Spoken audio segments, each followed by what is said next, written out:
Dear unexpected entrepreneurs, this podcast is for you. Whether you have an idea, are starting or scaling up, this is the place for those who have already walked your path to share their top pieces of information to you, our unexpected entrepreneurs. Summit is here to champion unexpected entrepreneurs, those folk who are expert in their sectors and have ambitious goals to innovate. Their goal wasn't to build a business, but to fill a need and improve the sector that we're passionate about. Today, we're joined by Liana. Say hello, Liana. Hello. Fab. So why don't you introduce yourself and tell us a little bit about what you're up to? Hello. I first want to add some context. I've got these sunglasses on because my eyes are very sore and I have to wear them over my glasses. Otherwise, I can't see. You're looking great. So I'm not trying to be cool. This is utility at the moment. So I am Liana. I am a venture catalyst and inspire-in-chief.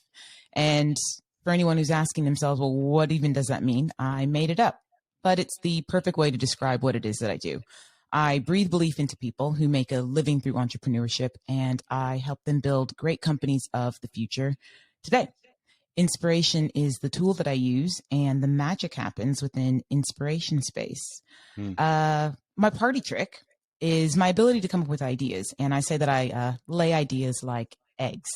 And the thing that drives me is this genuine belief that entrepreneurship is a way that we can create the world that we want to see. And so my core job is to connect the dots so that people can use their passion to create profit through purpose. Perfect. It's great. And that is why we met, we got introduced through Jan, and I've seen you talk at a TEDx event. And I thought, when I was thinking of guests for this podcast, I thought, you know what, this would be perfect. I hope she can make time. And thankfully you said yes. So I really appreciate that. And I'm sure everyone listening will too. So should we jump straight in? So you have a bonus lesson for us today. So you've got 4. So let's jump straight into the first one. What is the first lesson you want to share with us today? The first lesson is you can't be everything to everyone. It's not only unrealistic, but it's a recipe for burnout. And I would say, 4 years in, I'm still not great at saying no, but my boundaries are becoming a lot clearer. And one of my current mantras by way of a friend and member of Inspiration Space, Vanessa Below, is good enough. Definitely. And that's so interesting. So I know in agency world, the world which I sit in for most of my working time and life, is there's a real thing at the moment about niching down and finding kind of a small group of people that you can service rather than trying to service everyone. And I know that your lesson could apply to friendships. It could apply to kind of any area of life. But in a work context, about 18 months ago, we decided that the folk we really were passionate about was those building communities and membership organizations. And we've seen so much joy in terms of new business, but also just through the team having a real passion for what we're doing. And it's so much easier to say what you do when you can direct it to a certain set of people. I can open LinkedIn and I can find the folk that I want to reach. But if I open LinkedIn and everyone's my target audience, it's a bit of a nightmare because you're talking to everyone, but at the same time, you're talking to no one. Agree. I'm nodding a lot. Agree. And I think there's something in entrepreneurship, and, I come from an agency background as well. And it's the idea that you have to explore before you can figure out the niche. And so there's this balance, and that's why good is good enough, because you're going to have to try a few things before you find what works. It's not this guaranteed thing. When you look at companies like Slack or YouTube or even Instagram, what they are today is not how they started. It's through those constant iterations and really pushing yourself to focus. As you experiment, do you ultimately kind of find that niche? And the folk that you work with, I'm going to make an assumption here, but it's probably true. I'm going to guess you've worked with a few people who would identify as perfectionists and are almost too scared to release their baby into the world because it's not quite perfect yet. There's one more feature, there's one more thing, there's one more design round. What's your advice to those folk? Again, it goes back to good is good enough. Just get it out there. Just get it out there. You can continue to change it. And the best way to change it is through feedback. But if it sits, Yeah. you know, on your hard drive for too long, you're the only one, or your team, that will be feeding back on it. And that's not going to help you to move forward, because ultimately your customer won't be playing with it, won't be using it, won't be interacting with it. So you won't know if feature A or feature B is the one that you should focus on. Again, Instagram is a great example, right? It started as a location app, and it was only through the fact that people vibed with the photo sharing element did they realize that that was the winner. One of our previous guests, Jeff, he shared this story of a bit of a mantra in their business at Intercom, was that they have this thing which is start with a cupcake. If you want to become a baker, then don't just go straight into wedding cakes, because that's a lot of effort. It's a high risk strategy. You may not know whether you're any good at making cakes. You may not know whether you like making cakes. You don't know if anybody wants to buy your cakes. Start with the smallest thing possible. Get it out there, try it, and work your way up. There's no point just going, I've got to go wedding cake, or it's pointless. You don't even know if you like baking yet. So you got to try with that thing, right? So their thing is, what's the cupcake version of this feature, of this product, of that? And that's a lovely analogy, I think. Oh, I love that. And that's how Inspiration Space started. In my head, I wanted to create a new type of business school. I started with community, and I started by creating something that was an alternative to traditional networking groups. Because those were the resources that I had at my disposal. You know, I'm not an academic. I'm a first-time founder myself. And it's through the starting with what I had, ultimately I created what I saw. And I think there's something in understanding that it is an organic evolutionary process. And so just because you can't create the wedding cake today doesn't mean the wedding cake will never exist. You have to your point, get the right recipes, get the density right. Make sure that you can bake before you expand out. It's good. It's good. Okay, let's slide on to your second lesson. So my second lesson is ask for help before you need it. This goes back to the perfectionist point and the doing the things yourself and just getting too wrapped up in your own head. It is so much easier when you can surround yourself with people who complement your skill sets, help you fill in whatever gaps that you've got. And if you do that early on, it means that you're learning how to delegate, you're learning how to trust other people and yourself as you build the plane as you fly, because that's the other reality, right? It is a case of laying down tracks. I don't know if you've ever seen that Wallace and Gromit gif where he's laying down the track, going around the train, like, right, that's it. And there's no escaping the fact that that is it. So if you know that that's what you're signing up for, get comfortable with asking for help before you get to the cliff edge. That's going to help you progress. And it's great for your mental health, because it means that you're getting feedback from other people. You're interacting with other people, because entrepreneurship is quite isolating. And when you have big ideas and you've got vision, that can work against you, because you can probably brainstorm with yourself a lot longer than someone else, which means that your confirmation bias, the feedback loops that you create, become thicker. So you need to really reach out and ask for help before you need it. As a developer, we often call this rubber ducking. And it's when you explain something out loud to somebody, and then they don't even need to say anything, but just the process of you explaining to them goes, oh, I know how to fix this. And the idea is you might as well talk to a rubber duck. But on this thought as well, I think when you're maybe young and you don't have any commitments, and you're not tied to a place or anything like that, you can work all the hours under the sun, and that seems fun to start with. And then as things go on, a couple of years pass by, maybe you start picking up some responsibilities at home or whatever. That's not sustainable. And it becomes a lot less fun. Like, the concept of working nights is not fun for me anymore. Like, I don't want to be doing that. And I think you need to be early surrounding yourself with folk who can help, but also, I picked out from what you were saying there, is challenge you, right? I don't need a bunch of people around me saying, yeah, that's great, keep going, you're doing a great job, who think and look and talk like me. I need folk. I've got a few mentors who will go, yeah, you thought those numbers were great, but they're not what you should be doing. You should be pushing here, and will actually really challenge me in a loving and constructive way. But ultimately you don't need people around you in your business or in lots of things that are just yes people. That then they're not going to help you progress, and ultimately they're the ones that will quickly vanish when the shit hits the fan.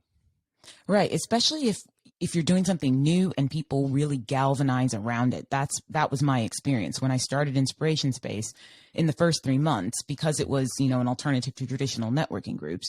We had 100 members. I'd done 80 events on my own.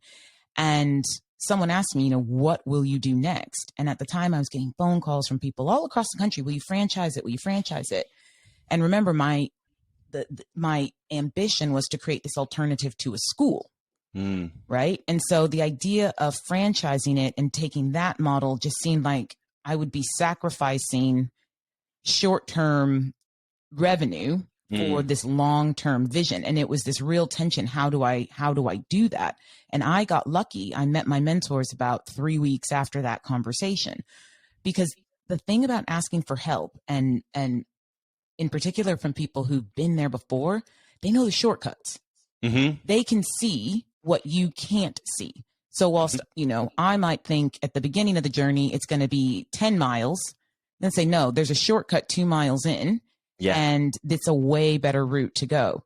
And that's how you get that sustainability, because in business, what ultimately I believe happens when we talk about failure is that you run out of energy, inspiration, and money. Right. And it starts when you run out of energy. So it's the working the late nights. It's the, a million miles in the wrong direction.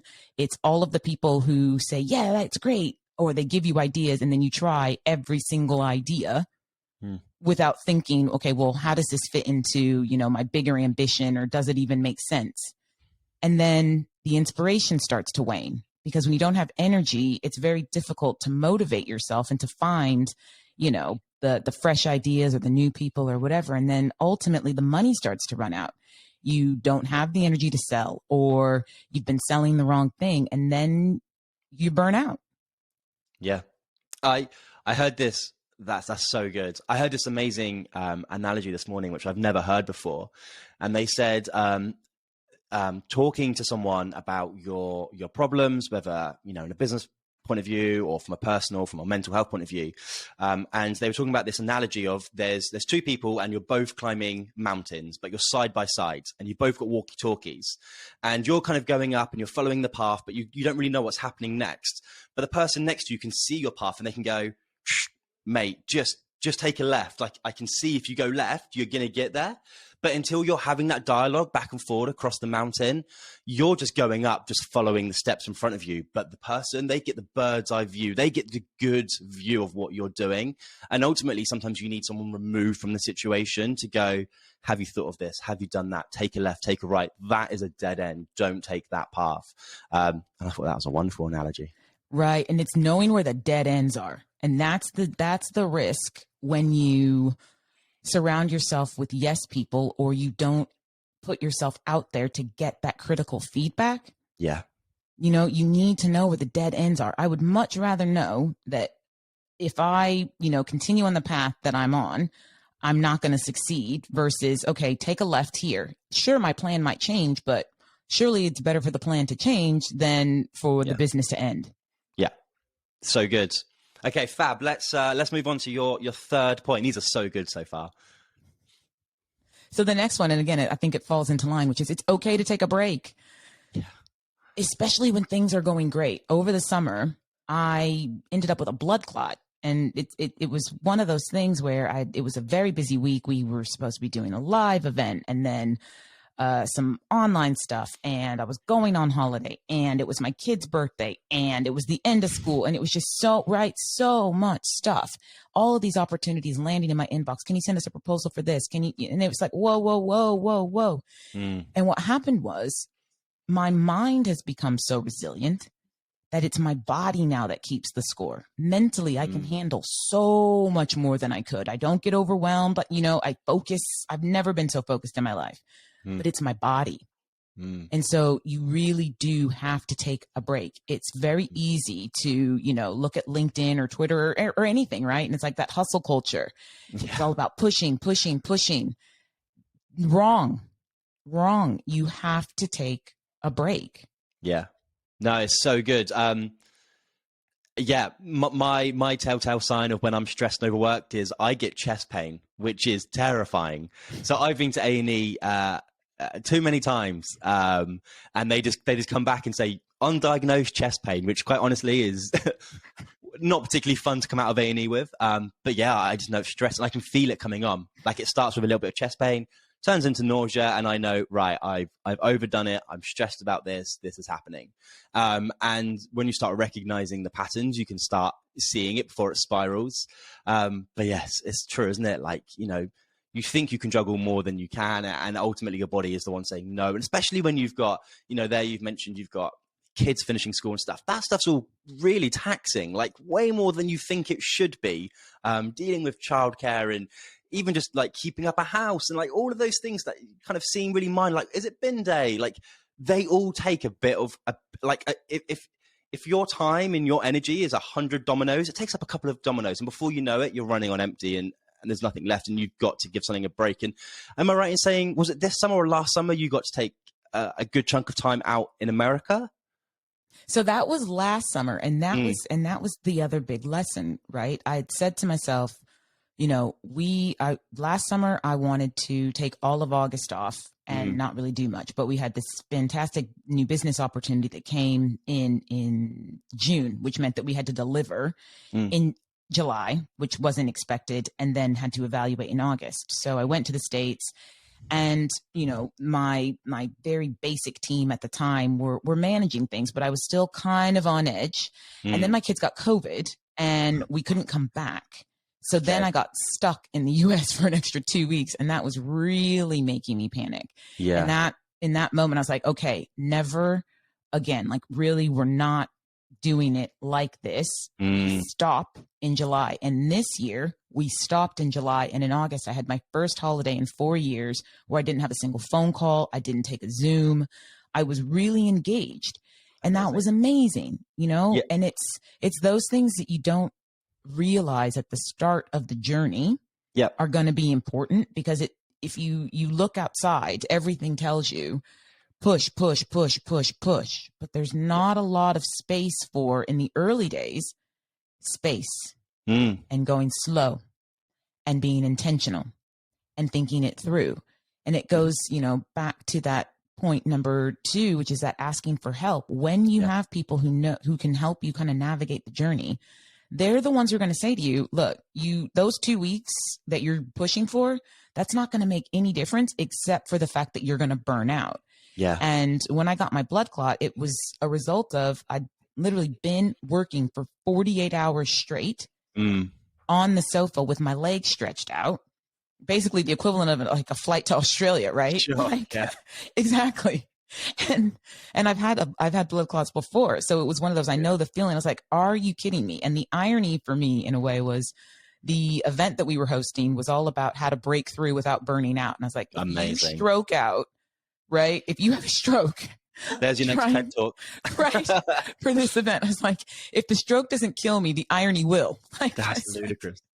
I was the same. So for the first time this year, me, my wife, my daughter, and 2 friends, we went to Italy, and I didn't take my laptop. I didn't have work emails. I didn't have anything. The only communication I had was I had a WhatsApp group with the management team for emergencies, and I didn't hear from them. So from the moment we left the house to go to the airport to 3 days after I landed, because it was my daughter's birthday, so I took an extra couple of days, I didn't hear from work. And it was a little bit, I'd wake up in the morning going, I wonder how that project's going. But ultimately, all I would have been doing if I stepped in and reinstalled email on my phone was just kicking the legs from underneath my team and going, you know what, I don't trust you. So I just had to go, you know what, they'll get in touch. They'll get in touch if it's bad enough that I need to step in. But ultimately, I'm in Italy. What can I do from here? I can't drive and fix the situation. If someone dies, they'll let me know. But apart from that, they can just crack on. Right. And that is the other thing. If you don't empower the people that are working with you to do what they do best, what is the point of them, right? It's the whole have Yeah. a dog and bark yourself. And when I was away, it was lovely because I like one of the final bits of kind of handing over has been the community management piece. And so when I'm opening, I'm seeing the weekly notifications come through, who's asked questions, and I'm panicking. Is anybody answering or da, da, da, da? And I go in and I see all these comments, and I'm seeing proactive conversation. I'm like, okay, everybody is doing what they should be doing. Yeah. You should also be doing what you need to be doing, which is resting. Yeah. The other thing as well is when you're, I've done a lot of working holidays in my time. I'll do an hour of emails in the morning and then I'll try and switch off. But ultimately, as a dad and a husband, they kind of don't care how important that email is. Like if my daughter wants to play with, sandcastles with me or whatever the game is, she does not care how important that lead is. Like it makes no difference to her. So having a week uninterrupted where I just got to hang out with those guys was so good for me, and it just felt great. Like it was so lovely to switch off. Right, and it shows that you have control. This is really about control. Yeah. And if you have to work every hour of a day and you still feel anxious, you're out of control. Something's not working. You're doing too much. You're not targeting the right customer. You know what I mean? Like, well, you're not running the business. The business is running you. Right. And it's not sustainable. You can't grow that way. It's and it's not even about financial resource, because you can keep throwing money at it, but if you've not learned to let go, you're going to be paying people and continuing to do the work that you're paying them to do, and having all of the stress and not doing what you are supposed to do as the leader, which is be the visionary. And I think that was the other key thing, is bringing in senior management. I've heard this before that says, in the early days, you have a team of generalists, and then you need to start bringing in specialists. Yeah. And bringing in an ops person has been key, because she's a builder. She's built big several times. She knows exactly what needs to happen. And so when she was telling me in July, your job is to only focus on this area, and that's all I did, and that's now all I do, it's completely and totally liberating. I love nothing more than sitting in on a team meeting and not having to pay attention. We brought on an ops person in January, and honestly, it's great. It's great. And it's life-changing. I'm currently halfway through an article that I'm writing about the concept of growth versus progression, and how growth you can't control, and ultimately is hungry. It wants more. It, grow, get bigger and bigger. And progression is dependent on your goals that you set. So you might progress and go, in 12 months time, I want to take a holiday and I want no one to disturb me. In 12 months time, I want a team of only A players. And that might mean your team gets smaller, but that might mean your turnover goes down, but you're progressing towards your goals, which you can control. Growth is just a money hungry thing, which is just wild. You can't control that. And ultimately, and it's like, what does doesn't it lead to mean? happiness. And what does it mean, right? What does growth even mean? If you look at it from a sustainability angle, growth is part of the reason why we're in the situation that we're in. We have to change our mindset. We can't grow like that. It's about value. It's about progress. It's about evolution. Yeah. Not pumping things up again and again and again and again, and just feeding it. For what end? Exactly. Growth is why we have plastic in trees, which is a very niche reference to a TEDx talk that Liana did.